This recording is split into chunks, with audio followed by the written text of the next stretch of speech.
mungkin pertanyaan di luar inilah film lah. Cuman topiknya masih wasiat.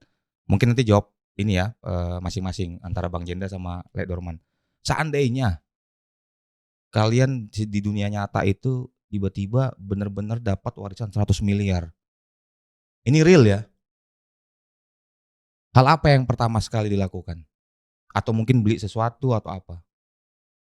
Apakah tidak mau beli karena ini warisan dan wasiat? Atau mau dihabisin aja? Coba point of view masing-masing. Nah, ini di luar konteks nih. Aku bagi-bagi ke ribuan orang. Yo, mulia sekali.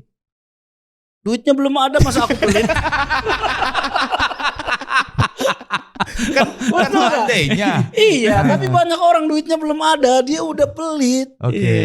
Ini kan duitnya belum ada. Aku bilang aja sekarang, aku bagi-bagi biar datang uang itu. Baru nanti tinggal kita lihat apakah omonganku terbukti atau benar tidak. Benar atau tidak gitu ya. Betul. Apalagi mau ku bilang, nggak mungkin aku.